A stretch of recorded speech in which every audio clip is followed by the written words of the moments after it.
সকাল থেকে সানাইয়ের সুর বাজছে মজুমদার ভিলায়।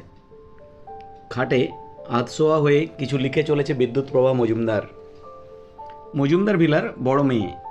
আজ পুরো বাড়ি জমজমাট আনন্দে মজায় মেতে উঠেছে বাড়িখানা। আর হবে নাই বা কেন, আজ যে বাড়ির ছোট মেয়ে রশ্মিপ্রভার বিয়ে। কতদিন ধরে কত ঝড়ঝাপটার পরে এসেছে আজ এই দিনটা। সকাল থেকে সবাই ব্যস্ত। জল ভরতে যাওয়া, দধিমঙ্গল, গায়ে হলুদ, পরপর চলছে সব। শুধু অন্য দিনের মতো আজও কোনো কাজ নেই বিদ্যুতের। অথচ আজকের দিনে সবথেকে বেশি ব্যস্ত থাকার কথা কিন্তু ওরই ছিল। বিদ্যুতের বাবা রতনবাবুর বোধহয় বর্ষাকালটা বেশি প্রিয়। না হলে দুই মেয়ের নামই এমন বর্ষার সাথে মিলিয়ে রাখেন। মা, ঘরে একা একা কী করছিস? চল না, বাইরে সব মজা করছে। মুখ তুলে দেখলো বিদ্যুৎ। বাবা মা দুজনেই একসাথে ঢুকেছে ঘরে। রতনবাবু এই কথাটা বিদ্যুৎকে বলার জন্য শুধু ঘরে এসেছেন তা যে নয়, সেটাও ভালো করে জানে। বাকিটা মা নিশ্চিত করার জন্য বলল, থাক না ও আজ এখানে, ওখানে গেলে ওর আরও খারাপ লাগবে।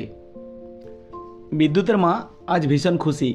বরাবরই উনি রশ্মি ঘেঁষা, তাই ওর খুশিতে মায়ের খুশি হওয়ারই কথা। বাবা কিন্তু এত কিছুর পরে আজও বিদ্যুৎ ঘেঁষা। ওনারা এসেছিলেন ঘরের লকার থেকে গয়না বুঝে নিতে। পার্লারের রোগ বোধহয় এতক্ষণে চলে এসেছে। একটু পরে চলে আসবে রিকদের আর ওর বাড়ির লোকেরাও। যাওয়ার আগে মিনতি দেবী বলে গেলেন, তোর খাবার পাঠিয়ে দিচ্ছি। রোজগার মতো আজও ঘরে খাবার আসবে বিদ্যুতের। খাওয়া হয়ে গেলে কাজের লোক এঁটো থালাটা আবার নিয়েও যাবে।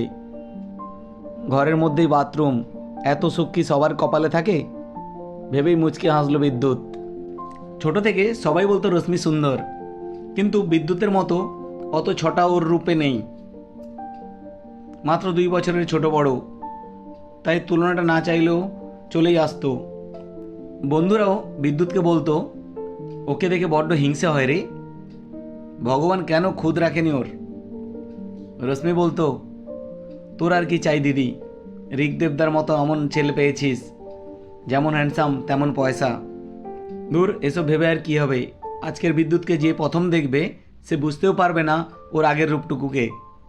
একটা দীর্ঘশ্বাস ফেলে খাতার পাতাটা উল্টাতেই শুনতে পেল বাইরে থেকে উলুর শব্দ পাওয়া যাচ্ছে। এত তাড়াতাড়ি তো ঋগদেব আসার কথা না, তাহলে অন্য কোনো অনুষ্ঠান? আজ তো সারাদিন বাড়ি জুড়ে শুধু উলু আর শঙ্খের আওয়াজ। পাশে তাকিয়ে দেখল বিদ্যুৎ মালতীদির রেখে যাওয়া খাবারটা আঢাকা পড়ে আছে। খোলা থালাটা দেখা যাচ্ছে, সেখানে আড়ম্বরের কোনো ঘাটতি নেই আজ। ভাত, মাছের মাথা দিয়ে মুগ ডাল, মাছের কাঁটা দিয়ে শাক, সাথে বড় একটা রুই মাছের পেটি। মেয়েটা খুব দুঃখী বলেই হয়তো সব থেকে বড় পেটিটা আজ বিদ্যুতের জন্য তোলা। সান্ত্বনা পুরস্কার আর কি, ভেবেই হাসি পেয়ে গেল বিদ্যুতের। আজকাল নিজের সাথে নিজেরই পরিহাস করতে ইচ্ছা হয় ওর। তুমি কি পাগল হলে? এখন কি করে দেখা করব? একটু পরে বিয়ে। বিদ্যুৎ ঘরে বসে শুনতে পেল বাইরে সবাইকে এড়িয়ে রশ্মি ওর ঘরের সামনেটাই পেয়েছে লুকিয়ে কথা বলার জন্য। বিদ্যুৎ বুঝতে পারল রিকের আর তর সইছে না। হয়তো সুন্দরী বউকে আইবুড়ো অবস্থায় শেষবার দেখতে চাইছে।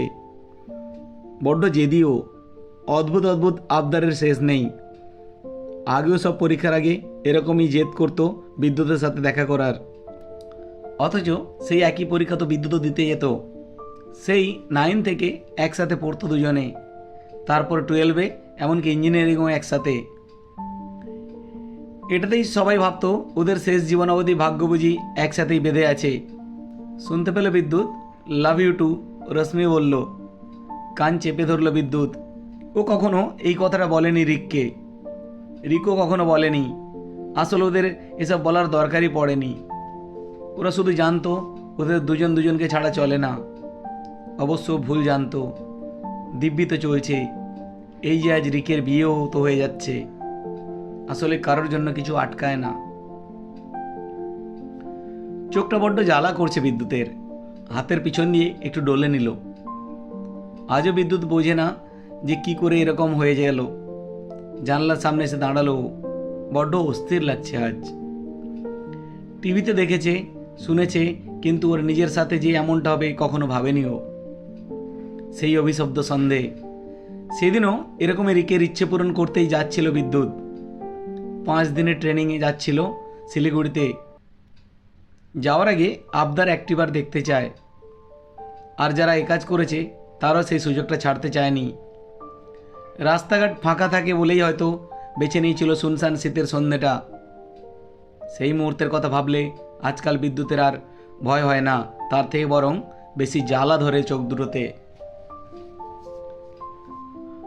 আর 1 বছর বাকি ছিল ওদের বিয়ের। আজ সেই বছর পূর্ণ হওয়ার দিন। বিয়ে তো হচ্ছেই, যেরকম কথা ছিল সেরকমভাবেই হচ্ছে সবটা। শুধু বিদ্যুতের না, রশ্মির। আজ থেকে রশ্মি হবে মিসেস রিক।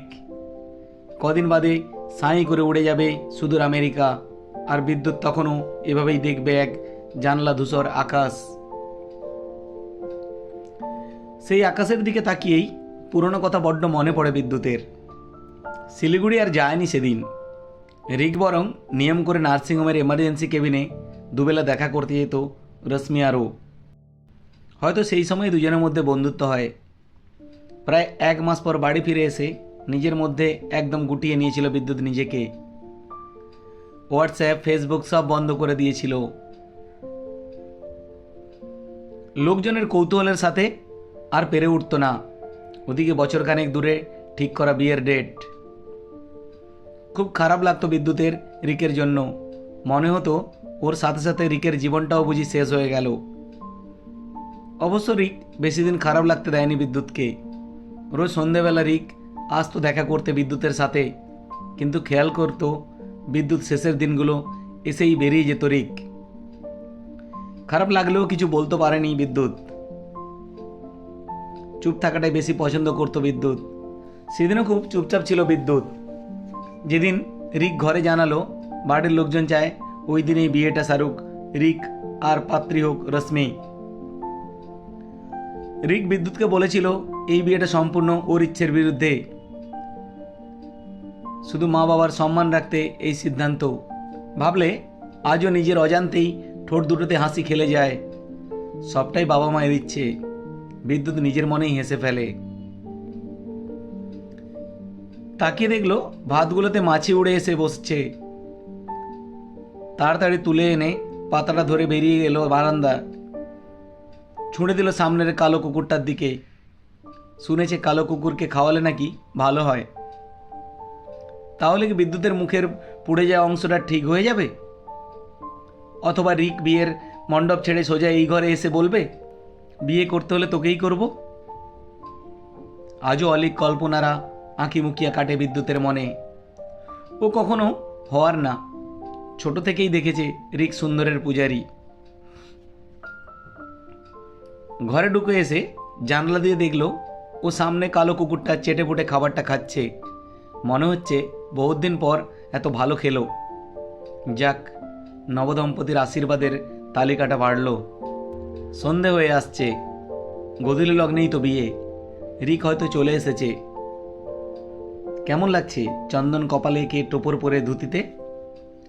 আজও রিকের কথা ভাবলে একই রকম ভালোবাসায় মন ভরে যায় বিদ্যুতের।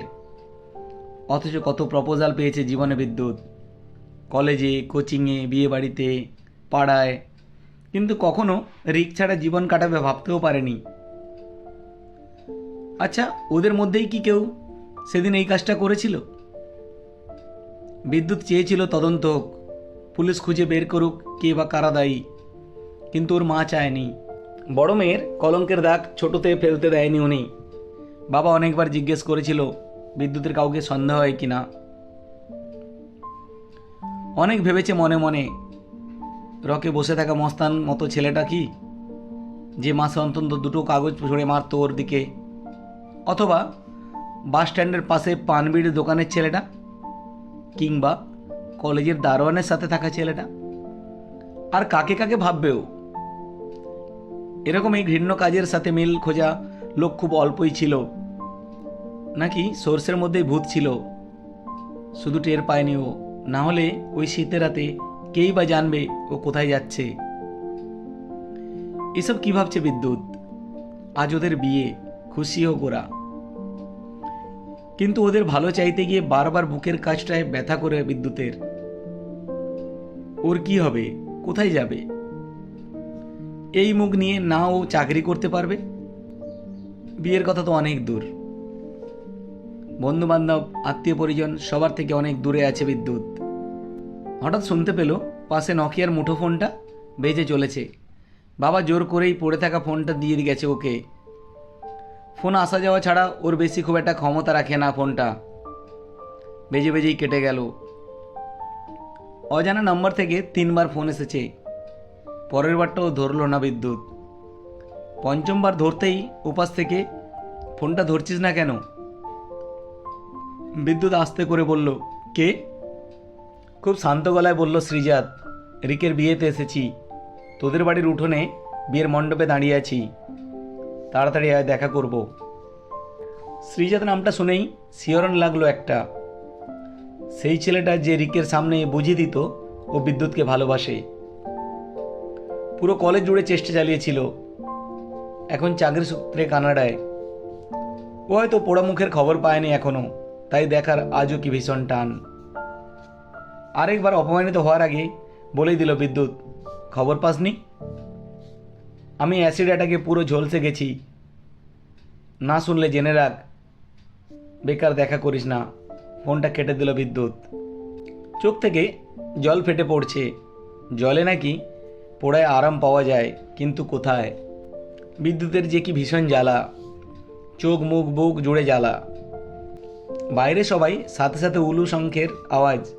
বিয়ে শুরু হয়ে গেছে বুঝতে পারলো বিদ্যুৎ। দরজার টোকার আওয়াজে আজও ভীষণ নিশ্চল। বিয়ের অনেক জিনিস এখানে মজুদ, সারাদিন কেউ না কেউ আসছে। সাড়া না দিয়ে পাশ ফিরে শুতেই দরজা খুলে কেউ ঢুকলো। ভারী গলায় শুনতে পেল, কিরে শুয়ে আছিস যে?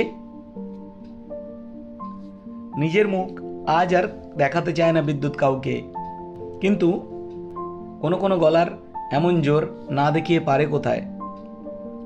ঘুরতেই আজ প্রায় 3 বছর পর দেখতে পেল সামনে শ্রীজাত। শ্রীজাতের মুখে ফুটে উঠেছে বিদ্যুতের বীভৎসতা। সেই অভিব্যক্তিতেই ডুকরে উঠল বিদ্যুৎ। সেই ঠাট্টা তামাশায় থাকা ছেলেটার গলার স্বরটা আজ এমন বদলেছে যে মুহূর্তে নড়ে ওঠে বিদ্যুৎ। উঠে বসলো, কিন্তু নামলো না। কিরে, খাট থেকে নাম, চোখ মুখটা ঠিক করে বাইরে চল। কথা শেষ হতেই ঘরে ঢুকলেন রতনবাবু। শ্রীজাতের দিকে তাকিয়ে বললেন, তুমি চীনে আসতে পারলে? শ্রীজাত বলল, কি করব, আপনার দেওয়া নম্বরে ফোন করে বাইরে আসতে বললাম, কথা শুনল না। বাইরে এত আলো ঝলমলে, আর ওই স্যাঁতস্যাঁতে ঘরে একা বসে আছে। তোর এত দয়ার কারণ জানতে পারি? নাকি পোড়ার জ্বালার উপর আরও জ্বলন ধরাতে এসেছিস? শ্রীজাতকে থামিয়ে জিজ্ঞেস করলো বিদ্যুৎ। বিদ্যুতের কথায় কাছে এগিয়ে এলো শ্রীজাত। বলল, তোর মুখটা পোড়া না, ভালো, তাতে কিছু যায় আসে না। রিকের বিয়ের কার্ডটা মেইলে যখন পেলাম, নামটা থেকে অনেকবার ফোন করেছি তোকে, ফোন সুইচ অফ ছিল তোর। তখন রিক সবটা বলল। এত জ্বালা সহ্য করেছিস তুই? শ্রীজাতের গলাটা যেন ভেজা লাগলো, কিন্তু তার কোনো প্রমাণ আর কোথাও পাওয়ার উপায় নেই। এমনই শক্ত থেকে শ্রীজাত বিদ্যুতের বাবার দিকে এগিয়ে গিয়ে বলল, কাকু, আমি সপ্তাহখানেক আছি, বিয়েটা সেরে ওকে নিয়ে ফিরব। বিদ্যুৎ রাগে ফেটে গিয়ে বলল, দয়া? শ্রীজাত এগিয়ে এলো, বিদ্যুতের পোড়া চামড়ায় হাত বুলিয়ে বলল, না, ভালোবাসা। বিদ্যুৎ কেঁদে ফেলল। চোখের জল ধরে রাখতে পারল না রতনবাবুও। বাইরে ততক্ষণে বেজে উঠেছে শঙ্খ আর উলুর মিলিত ধ্বনি, সেই সাথে আনন্দের চিৎকার, শুভদৃষ্টি।